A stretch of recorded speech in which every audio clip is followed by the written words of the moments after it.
soobee yàlla Talla Diagne tey jii ngeen fas yéene tàmbale officiellement parrainage fii si commune bu Thiénaba donte le président Macky Sall seen candidat moom lancé na ko le 27 bi ñu génn yan matuwaay ngeen jël ak yan mooy objectif yi pour quand même Thiénaba am pàcc bu am solo si li leen di laaj pour département bu Thiès parce que samedi bi passé fële si Thiès ñu ngi wax ne département Thiès bëgg ngeen téeméeri junni ak fanweer ak juróom-ñeenti téeméer ak juróom-benn fukk ak ñaar 130 962 yu ngeen bëgg wàññil jox ko teg ko ci loxo président Macky Sall.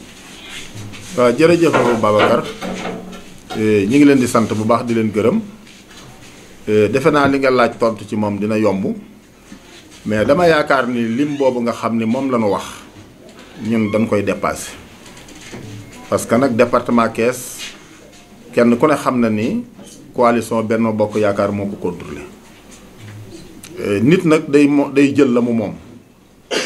te loolu suñu ko jëlee bàyyi li ci des day mel ni ñi ci des dañ leen di sédd te ñun fasale leen wuñ sédd kenn dara danoo bëgg a raafal lépp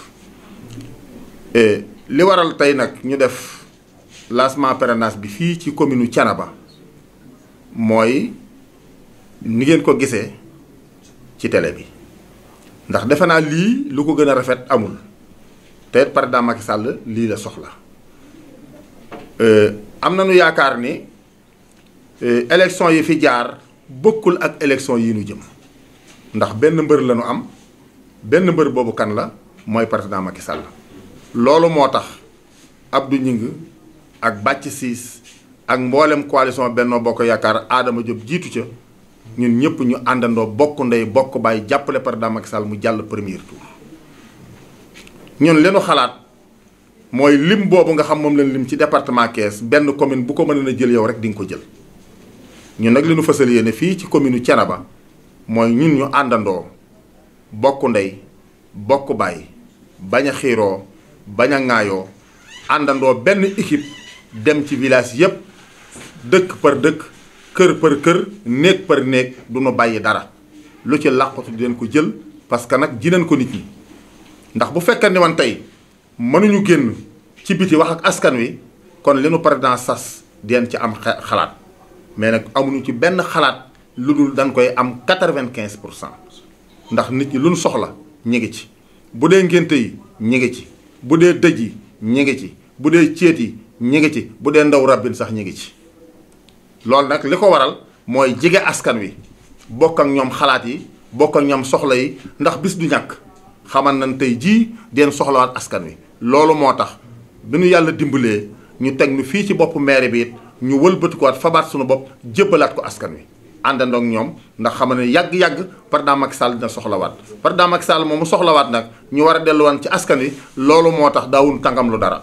maa ngi ñii ma ko àndal muy guddi muy bëccëg ni ci nit ñi kon loolu tax dem ci nit ñi dañ yomb parrainage bi nag comme ni ma ko waxee fii rek mooy bu fekkee ni wan dan ne ku am xaalis na déposé ku am juddu bu rafet na déposé ku mën a wax na déposé même ku mën a saaga sax dina déposé waaye ku am nit nag lañu wax mooy parrainage bi xalaat naa ni coow li muy bari bari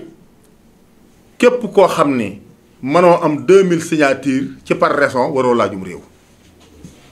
lii rek moo tax président Macky Sall def lii ndax téeméeri candidat yu topp kenn mënu koo tiim ci ab bureau di ko wate kon élection yi day am une semaine te du sotti waaye nag suñ demee ci parrainage bi ba ca cëppaandaw ja kenn ku ne dina xam noo ma ne lii moo taxan président Macky Sall def ko ñun nag amuñu xàjj amuñu seen waaye ci ñun ko amul mooy ñi nu bokkal coalition Benno Bokk Yaakaar politique fii ci Thiénaba amul sentiment ki nga bokkal parti bokk ak moom coalition yéen a bokk ndey yéen a bokk baay waaye opposition bi nag ñun lan jàmmaar lool mais bàkk nañu jàkk fii ci commune Thiénaba man maa waxan ni opposition day jeex fii ci commune Thiénaba kon ku bëgg a opposé wu waat taxaw jàmmaarloog ñun xalaat naa ni boo gisee toogaay bii même am na loo xam boo ko bëggeen sax déetoo ko ñëwee kon kàddu gi jërul guddal li am solo mooy fi nu jëm mooy 2019 ñu fal président Macky Sall premier tour yoo xam amul sax lam-laamee loolu lañ xalaat. fii si biir Thiénaba monsieur le maire ñaata ngeen fas yéene dajale le président. waa xam nga fii ci Thiénaba li nga xam ne moom lañ fi am dégg nga léegi ñu wax ni leen ñu sas mooy presque 1500 te leen ñu jox ci ay fiis mooy 8000 te ñun li nu am mën a am mën naa ëpp sax 20000 li nu mën a am mën naa ëpp 20000 ma ni commune Thiénaba duñ ko bàyyi ak kenn lépp luñ fi am ci ay membre lépp luñ ci am ci ay électeurs dinañ ko jël parrainé ko jox ko président Macky Sall moom nag bu dee tuur moo xam bu dee lakk moo xam mais ñun li nu war mooy nañ jël lépp jébbal ko parce que fii moo ko moom fii ci Thiénaba président Macky Sall moo ko moom dina ko gagné 95%. parce que nag ñun ñi nga xam ne ñoo ànd jëf nañ ko ci nit ñi jox nañ ñu bopp ñu ngi nuy déglu fi la nu dëkk mosuñu ko génn diggaale nañ ko ak nit ñi kon lu nu wut nit ñi dina yomb ci ñun. monsieur le maire dañu wax ne président bu déggee wiiw ci département Thiès liggéey bi ngeen ci liggéey la yéen maire département bi mais biir Thiès ville moom ba léegi daa të au même moment ren compté gum nañ juróom-ñett yoo xam ne biir Thiès la en fait fa leen dëkk ne dañoo bëgg président Macky Sall abal leen yéen lan ngeen fas yéene indi lu bees pour que Thiès quand même mën a gis boppam si ndam loolu. waaw loolu xam nga avant nuy am dem ci élection législative yi waxat naa ko dama ni bu fekkeen Kees ñun département Kees ñun maire département Kees ubbil nañ ñu Kees la fa nekk di leen ko jël parce que Kees ña fa dëkk te jógewuñ ci kaw gi bariwul te ñun ci département bi leen dëkk kon waa département bi ñoo dëkk biir Kees mais responsable ya fa nekk bu ñu xajalan maire bu nekk am fa 200 personnes rek mais kon dara diitu fa des kon mais ginnaaw nag responsable bu ne la nga xam ne moom la war a xante mooy fa mu dëkk kon ñun département Kees li ñu xante mooy département Kees ñu gagné ko 95%. biir Kees nag bu ñu soxlaa nan ñu woo am na lu fa man mais tant que woowuñu du ñu dem mais ñun ñëpp ñun ñi nekk coalition Benno Bokk Yaakaar ñun sa kenn sa xel dalul ci biir Kees ndax li sax sa kenn sa xel dalu ca mësuñu ko gañe ginnaaw mësuñu ko gañe nag te dañu ko bëgg a gañe mais sunu xel mënta dal mais jàpp naa ne responsable yi fa nekk bu nu bokkee ndey bokk bàyyi kon ñun nii nu def dañ koy gañe mais nag nit mënoo bokk ak moom parti ba pare di xiiroo ak a ŋaayoo ak bu nit organisé sax nga dem di sànni ay xeer ak a baraawoo mais koo baraawoo sa bopp nga baraawoo parce que fi ñu jëm benn bopp la ñun benn bopp lañ war a def benn say ànd ak président Macky Sall loolu nag liy tax ñu gañe Kees ñun mayeegul ñu ko mais bis bu ñu ko mayee ñu gañe ko. am na kilifa gu ñu doon dégg fii ci Thiénaba mu ni woon day jàppale président Macky Sall même tey ñu ngi dégg ne day liggéeyal Cheikh Hadjibou Soumaré ancien premier ministre lan moo xew ci diggante bi. waaw li xew ci diggante bi mooy ni nga ko leerale wala ni nga ma ko laajee bi ma nekkee ci salle bi laaj ñu ko woon parce que dégg nga ma wax ni am nañu bokk ak ñun coalition Benno Bokk Yaakaar tey génn nañu dem di ànd ak Hadjibou Soumaré waaye du ci jële ndam ndax fii ci Thiénaba ñun ñii ànd kun fi bëgg a daane di nga sonn te it la mu ko wax ba tax mu nekk responsable am bokkul ak li am te suñu demee ci terrain bi dem kenn ko ne nga xam ne bokkul ak li am dara xewul nit ki soo àndeek moom yàlla dogal li muy dogal mais nit ki day gëm dogal suñu borom mais boo gëmul dogal suñu borom nag mais da ngay ñàkk ba pare ñànki Hadjibou Soumaré moom mu ñu wax ni moom la fi toogal aw yoon lay wut bu mu mën a taxawee ëllëg mais loolu àggagun ca fi nu toll mooy président Macky Sall lañ bëgg ñu gañe waaye buñ ca àggee lépp dina leer waaye dama ni Hadjibou Soumaré moom mu wax ni moom moo ko fi nekkal bu dee moom dong Hadjibou Soumaré li mu soxla du ko am ndax duñ ko may dara ñoo fi bokku dëkk xamante nanu kenn ku ne xam na kala man te li nga xam ne moom laa am ci doole ak ñii ma ànd li am ci den ko woon ba mët sëkk amul sentiment aw ma sax lu may maslaa. monsieur le maire Cheikh Camara dafa am lu xaw a kii sama bopp parce que da nga ni Thiès bu ñu leen ko ubbi bon kan moo ko tëj. waaw kan moo ko tëj mooy responsable yi fa ne. ñun amaguñu ndigal pour dugg biir kees. kan précisément. xam nga kees dafa bari responsable koy responsable kees ci nga jërul cité yow mi may laaj nii xam nga responsable yi nekk kees responsable yi nekk kees xam ne ñun am nañ capacité gagner département kees même ñoom bu nu mënee gagner kees dikk woonu ni kaay leen jàppale nu mais rafet na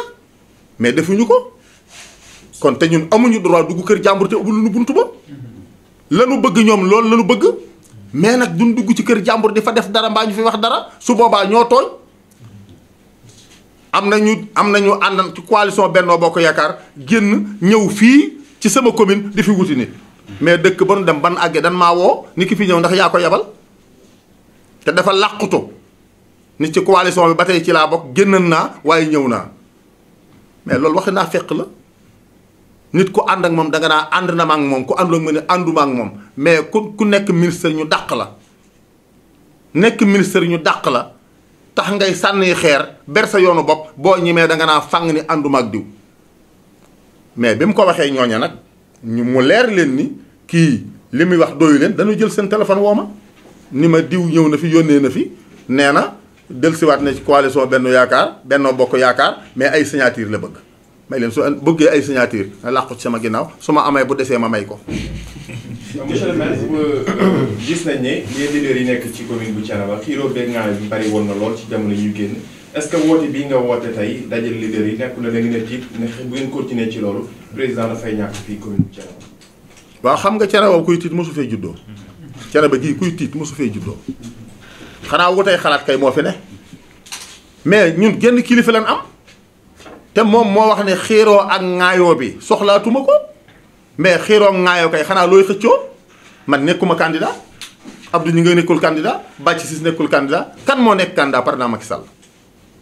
loolu moo tax ñu àndandoo gemb suñu mbër mais bu fekkee benn mbër nga am da nga koy gemb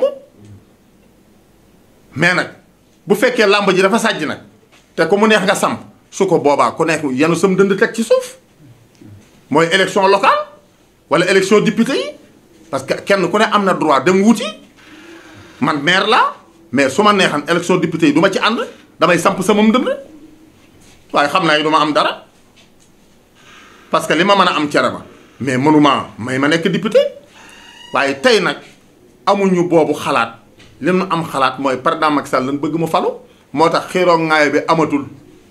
bu amanit amatul. parrainage bi yéenay ànd liggéey bi. ñooy ànd liggéey bi incha allah loolu laa leen ci woote fekk nan ma fi. su narul war a ànd duñ ma wuy si. effectivement.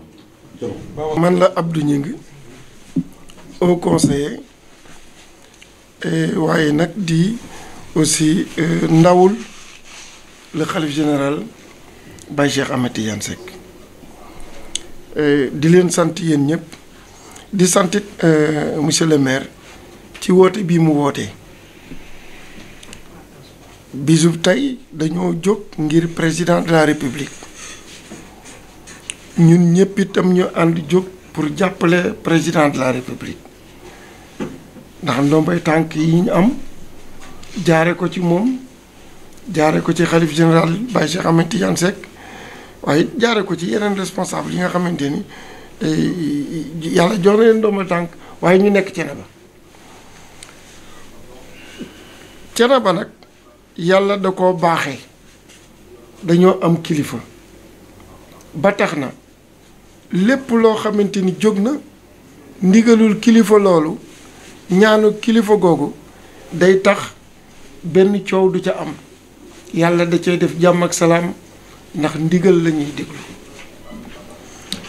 ñëw bii ma ñëw nii bokk na ci xalif général bi ngi rafetlu ko ni yéen ñëpp ànd leen ndax président de la république moom la ñuy jàppale ca moo xewle kon nag bokk leen ndey ak bàyyi liggéeyal ko Thiénaba mu am fi ndam nam ko bëggi loolu nag fekk ci maire bi ñu ci liggéey fekk Bathie Ciss di ci liggéey fekk Adama Diop di ci liggéey fekk yeneen responsable yi ndax léegi dépassé nañ sax coalition Benno Bokk Yaakaar dañoo nekk ci coalition présidentielle nga xamante ni ñëw nañu ànd ak ñun kenn ku ci nekk fa nga nekk di ci bay sa war ba tax na ñun ñëpp dañoo bokk bennoo di travailler di liggéey ngir ndabul président bi fi mu ne suñu diggante jàmm la diggante salaam la diggante bokk benn kilifa la waaye diggante ndigalul xalif général bi nga xamante ni mooy suñu kilifa ñun ñëpp ci yàlla def mu nekk biir Thiénaba bëgg-bëggam moom la ñuy topp. jeexi jaaxa kon amul mais natable moom victoire ak ni ngeen ko bëggee amul. déedéet natable victoire amul ndax foo xamante ni dëkk bu nit kenn ku ci nekk dëkk yi Thiénaba dañoo xam ñaata dëkk fi nekk xam ñaata bureau fi nekk fépp foo xam li nga xamante ni président Macky Sall def na ko fi rek tax na nit ñi seen xel dal li nga xamante ni xalif général bi ànd na ak moom jàppale ko yi rek day taxit suñu xel dal li nga xamante ni monsieur le maire def na ko fi ci yenn dëkk yi ñoom it day tax seen xel dal. liggéey bi yéen a ko fas yéene ànd. li nga ñoo ko fas yéene ànd li nga xamante ni itam man def naa ko fi temps yi ma fi nekkee dëkk buñ dem nga man ni lii def nañ ko fa loolu it day tax suñu xel dal dañoo ñimee dem ci dëkk yi dañoo ñimee wax ak dëkk yi waxtaan nag xool nan la ñuy doxee àndandoo lii nekk dëgg lii nekk loo xamante ni président Macky Sall mi xewle kenn ku ci nekk ci ñun jox na la cër kenn ku ci nekk ci ñun yaa nga ak loo xamante ni yàlla ak moom a tax na suñu problème du ci suñu biir opposition bi ñu lañuy xool moom la ñuy jéem a barrer la route ba kenn du am fenn foo mën a amee dara lu am solo xëy na ñàkk 100% du xëy na du yombul waaye au minimum 95% comme ni mu ko waxee ñun mooy suñu objectif lañ bëgg a amandoo àndandoo ko liggéeyee ko ci loolu. loolu daan ci gàttal mooy sama kàddu di ñaan lii nga xamante ne ànd nañ ko déparé ko lii nga xamante ni wax nañ ko mu nekk loo xamante ni moom la ñuy continuer ba yàlla def fii ba 2019 ba yàlla def ñu mën a am au premier tour président Macky Sall gagné premier tour. benn rek baat laay wax ci commune bi ak département bi ñun ñi nga xamante ne ay responsable lañ am na ñoo xamante ni ñu ngi ci biir commune bi am na ñoo xamante ni ñu ngi ci yeneen département yi dañuy ànd ak ñoom ñëpp parce que dañoo wax par région donc région bi ci boppam fu waay mën a am nit rek da nga koy wax mu inscrire fu waay mën a am nit da nga koy indi li am solo mooy région Thiès ci boppam y compris commune de Thiès mën a am victoire ba président Macky Sall gagné au premier tour. loolu la ñuy àndandoo ci ñi nga xamante ne ñoo nekk biir commune bi waaye ci ñi nga xamante ne ñoo nekk ci yeneen département yi yeneen communes yi ci des yeneen commune d'arrondissement communes yi nga xamante ne ñoo nekk ci biir département de Thiès. loolu lañ ci gàttal mooy yàlla nañ lii ñu dugg nag yàlla na ko yàlla yeggale ak jàmm ak salaam nii ñu ko tàmbalee yàlla na ni yeggee nii nga xamante ne moom lañ ciy séentu yàlla nañ ko ni amee. di gërëm ñëpp di nuyu ñëpp asalaamaaleykum wa rahmatullah. Ok, merci beaucoup. Je suis Bathie Ciss. Je suis le premier adjoint au maire de Thiénaba, secrétaire général de l'agence de promotion des exportations du Sénégal, responsable de l'AFP au niveau de la commune et porte-parole des cadres de l'AFP. Voilà quelle est un peu la position de l'AFP dans cette coalition. Vous lancez officiellement la campagne pour le parrainage avec quand même des objectifs annoncés par M. le maire et M. Nying. Merci beaucoup. D'abord, commencer par se réjouir de cette rencontre sous l'initiative de M. le maire Talla Diagne, maire de Thiénaba, responsable APR, en compagnie des différents responsables APR. Et je peux citer en premier lieu Abdou Nying, membre du Haut Conseil des collectivités territoriales, et plus tous les autres membres de la coalition, d'abord Benno Bokk Yakaar, qui s'est élargi aujourd'hui à d'autres partis et à d'autres entités politiques qui nous ont rejoints pour justement aller vers une victoire éclatante du président Macky Sall dès le premier tour. Mais il y a un tour préalable que constitue aujourd'hui ces parrainages, la collecte de signatures pour le parrainage de notre candidat, le candidat de notre coalition, président Macky Sall. La commune de Thiénaba ne sera pas en reste dans cet objectif général d'avoir 3 millions de parrains pour le candidat Macky Sall.